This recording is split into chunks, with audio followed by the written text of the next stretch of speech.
Whoa, whoa, whoa! This just in. A bunch of kids from the Honors College are burning a bunch of stuff. Let's find out what's brewing.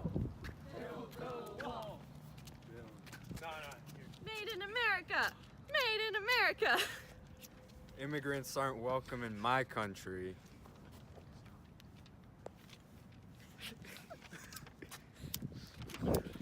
Yo, there's a bunch of oil in Saudi Arabia. Why don't we just invade them and take it all for ourselves? This water tastes like it has plastic pollution from China in it. I hate these dang globalists. They're all ruining my country with their globalistic ideas and my national agenda. This country is going to hell. Whoa, whoa, whoa, whoa! Before you throw away our future of globalization, why don't you tune into our news report about globalization? Then you can decide whether to burn that future of globalization.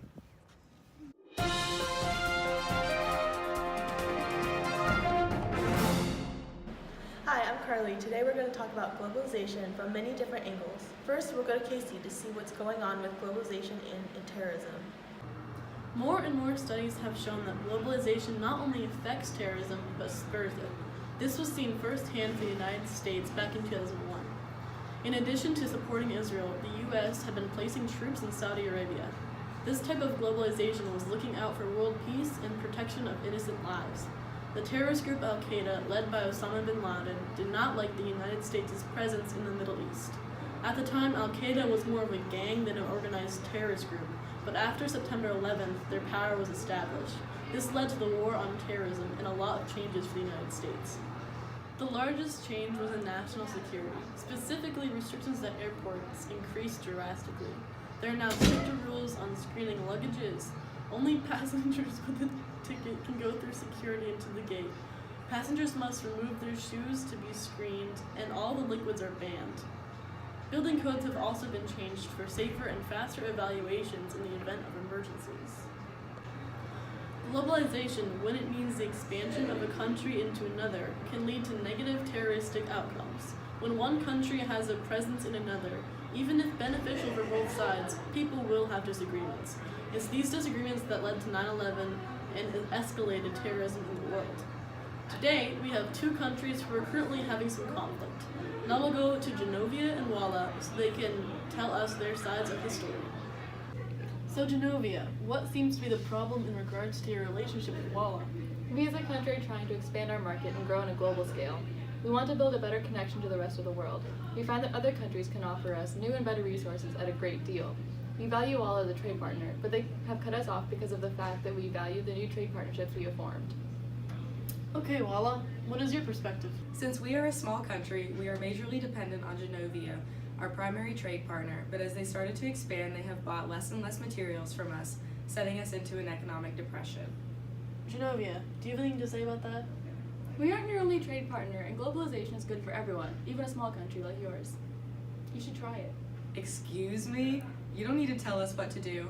Because you have purchased less of our goods, we have had to lay off many workers. Walla is at the highest unemployment rate in history. All of our ex-employees are blaming you for their job loss. Why are they blaming us? We aren't the only country that trades with you. So, it's not completely our fault. You shouldn't have relied on us that much. How dare you say that? We relied on you because you promised trade and resources to help us out. We are small, but we are strong. Our people, mostly those that have lost their jobs because of you, have been talking about revenge from not only Walla trading companies, but also you and Genovia for the damage you caused. Is that a threat? Okay, that's all we have for today. Thanks for tuning in. Now we'll go to Liz and Jenna to talk about globalization's effect on the environment. Today we'll be talking about the big problem that is China's air pollution. Many of you have likely heard of it, but few outside of China see how bad it really is. Pollution in China kills about 1.5 million people a year. Much of this is due to uncontrolled industrialization and the heavy usage of coal in many parts of the country. We will now go to Jenna on the ground with some updates for us. Hi Liz, currently I am staying in a rural village in northern China. As you can see, the air pollution is not as smoggy as it is portrayed in large cities like Shanghai or Beijing.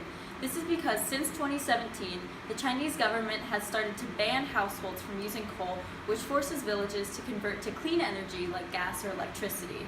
According to the World Health Organization, this change has actually helped prevent over 400,000 deaths annually from major diseases caused by pollution. But the pollution in cities has not seen such improvement. This is because improving the state of the environment is often at the expense of economic development. To keep up with demands, many of China's restrictions on industry production have been more lenient than in the past. This has caused air pollution to increase once again. That's right, Liz. On my way from the Beijing airport, I noticed that everyone around me was wearing surgical masks. I myself could barely breathe. This is in part because large cities act as bowls for pollution, so smog rests in the city until wind blows it out. Recently, China has seen weak winds and high humidity contributing to worsening air conditions. These air problems are not just contained to China anymore. They are affecting the United States now too. The smog is migrating across the Pacific Ocean, leading to increased levels of smog, harming trees and agriculture, causing more erratic weather, and leading to more intense tornadoes. China's air pollution has contributed to almost 65% of the air pollution in the western United States. Even though rural conditions are substantially improving here, China's big cities are majorly affecting the rest of the world, especially the rest of Asia, but also the United States. However, the efforts of the Paris Climate Agreement have shown through. Although the United States has all but backed out entirely since the Trump administration's decision, China, surprisingly, has replaced it as the leader of the agreement. Since 2017, China has announced several initiatives to reduce air pollution and advance clean energy. Whether they follow through is yet to be seen. The good news is, as of right now, China is following through. Particulate concentration has reduced by an average of 32% in cities. This should lead to improvements in health and the lifespan of Chinese citizens. It helps to show how globalization is improving accountability throughout the world in order to ensure that the planet we call home will still be around for our grandchildren. I agree 100%, Liz. That's all I have for you today. Thanks, Jenna. Next, we'll visit Rishi to talk about trade. In today's trade news, Trump's trade war continues to progress in the same direction of uncertainty. The U.S. is sending negotiators this upcoming week to China to further talk about the U.S.-China trade deal. Though there are not many signs that this deal will actually happen, several strategists expect to see the talks to continue and that an agreement will be made eventually, even if the March 1st deadline on new tariffs is pushed back. However, there is another battle at hand that must be dealt with: tariffs on European autos. The Commerce Department is expected to release a board report on auto imports and national security, and there are rumors that it could recommend tariffs on the European auto industry. This has sparked several different opinions among economists and other strategists. Some believe that the tariffs can advantage the country, while others believe it will tank the market. Let's hear what they have to say. Potential tariffs on European auto may not happen. Trump might just be using the tariffs as a tactic to get the EU to cooperate on other matters. Just because the report says a tariff is recommended does not mean it will necessarily happen. Even if they are implemented, they will only benefit the US. Here's how. With a 25% tariff implied, the administration could then grant exemptions to other countries that have cooperated, like South Korea, Canada, and Mexico. But the European Union would not be exempt. The auto industry has always been tariff savvy, and we can work our way around it. Thank you, economists, for your opinion. We will now turn the camera over to the strategists. Tariffs on European auto industry are not good because the market will tank. The US should be focusing on finishing its deal with China, and instead it is getting sidetracked with this unnecessary task. The market has spoken loud and clear that it's had enough of these tariffs. The market is fed up with this. Global growth is plummeting because of trade. You want to put another bullet to its head? Well, thank you for that lovely statement. That is all for today. Thanks for checking in. Now we have something a little different. This is a video clip made by students, but it does say something about globalization and social media today. Whoa, have you checked out your Twitter feed recently? President Trump's tweeting about stuff again. Really? He's at it again? Is he still trying to tweet about building the wall? I mean, yeah, he is, but this time he's picking a fight with North Korean leader Kim Jong-un. Like, check it out. Really? Oh God, I mean, why is he doing this? Is he trying to start a nuclear war with North Korea? I mean, everybody knows how bad the bombing of Hiroshima was, and we don't need another nuclear war. Why is he doing this? I mean, I think he just sees it as a national threat, and he's just dealing with it the way he knows best, which is Twitter. But I mean, I don't think communicating these kinds of things through Twitter is appropriate because I feel like it's such an informal medium, and these things are better communicated through things like the newspaper or like the White House press. I mean, that's understandable because Twitter only lets you have a maximum of 280 characters, and you can't really do an effective job of communicating with 280 characters. But, I mean, also, when you think about it, who listens to the news or reads newspapers nowadays? I mean, I feel like social media is a bit more effective in that sense. I mean, you have a good point there because I don't read the news at all. But yeah, social media does have a great influence on kind of spreading news rapidly because everyone's on their phones all the time and they see these kinds of things. But then at the same time, if you have someone that's as volatile and excitable as President Trump, you have to be careful because like he can say stuff and it'll reach a massive amount of people, and people might get the wrong interpretations or impressions of that.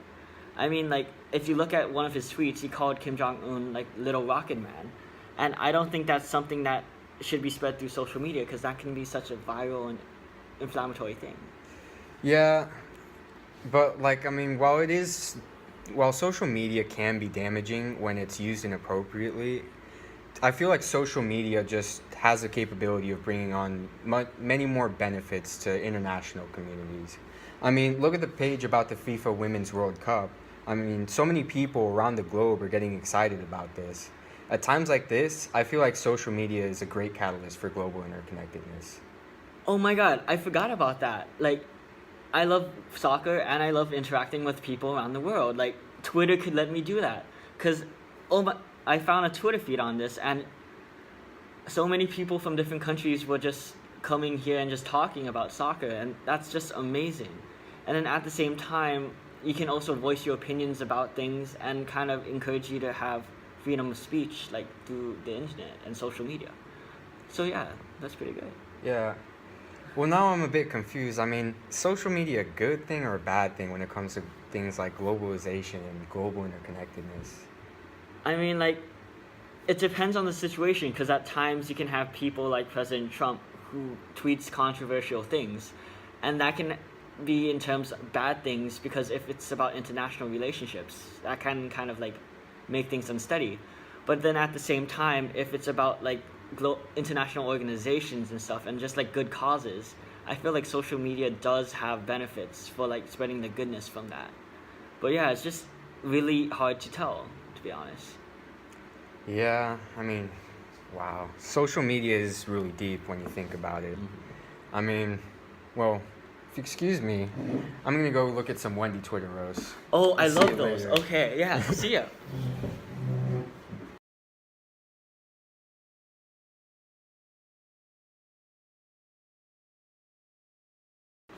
Interesting stuff. Finally, let's wrap up with how we see globalization in today's world from one of our popular newscasters. James. Good evening. Welcome back to the Global News Network, where we bring you news from all around the world. I'm James Jameson.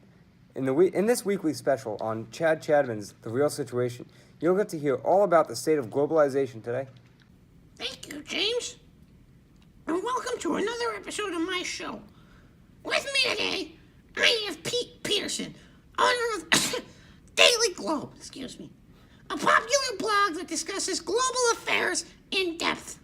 And he's here with me to discuss global affairs. Welcome, Pete. Thanks for having me, Chad. We have quite a few things we could discuss today, so obviously we won't be able to cover everything, so we'll just be focusing on a few key things. For starters, the government shutdown is a mess for the United States on a global scale. Forget not paying government employees and sending tax returns. Appearing divided for such a long period of time could really hurt the United States' appearance as a strong, united nation. Wow. Now, this can't be a huge impact as of late. I mean, the United States is still regarded as one of, if not the strongest countries in the world, right? Oh, of course an event like a temporary government shutdown won't significantly harm a country like the United States' image right away. But as a part of many other events, such as pulling out of the Paris Climate Accords and poor handling of situations with other countries, it still harms the overall look of the United States, slowly chipping away at it. All right. Well, moving on from the government shutdown, what's your opinion on the Brexit situation. Well, it was a rare event, to say the least. The UK leaving the EU was quite a spectacle, to say the least. With a vote that close, separated only by about 2%, with over 70% of their country voting, is incredible. I thought it was admirable that they decided to leave, desiring more control over their own country despite the potential economic and relations damages. Yes, I mean, an economic force as strong as the EU must have been difficult to walk away from, and definitely harmed some relations between the UK and some of the EU. Well, they will continue trade and most likely maintain friendly relationships and allyships through regular means between two countries and larger means such as NATO. That seems like all we really... Really need to know about Brexit for sure. Care to give us your opinion on the United States-Mexico border wall? Well, that is a disaster if I've ever seen one. From the migrant caravan to the constant undocumented immigrants and the notion that a wall across the entire border would be effective. From all angles, this issue is a mess.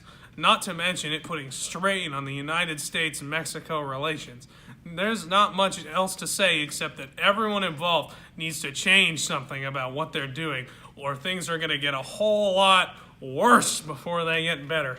That was a very enlightening and full answer. Now, I know we don't have much time left, but can you give us a little bit of your opinion on the trade wars going on between the United States and China? Of course, I think these trade wars are not even close to the best choice for either country. While the United States is winning the trade war, both countries are losing massive amounts of money and potential growth because of it. Overall, I'd say that negotiation is a much better choice. Thanks, Pete. It's been a pleasure having you on, and your opinions are very useful for us all. I look forward to seeing you again. Thanks for having me. The pleasure is all mine. See you next time. That's all for today. We hope you enjoyed our globalization special.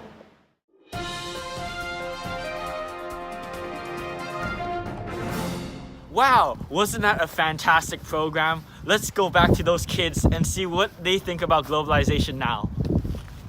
Well, I can kind of see how globalization is helpful now.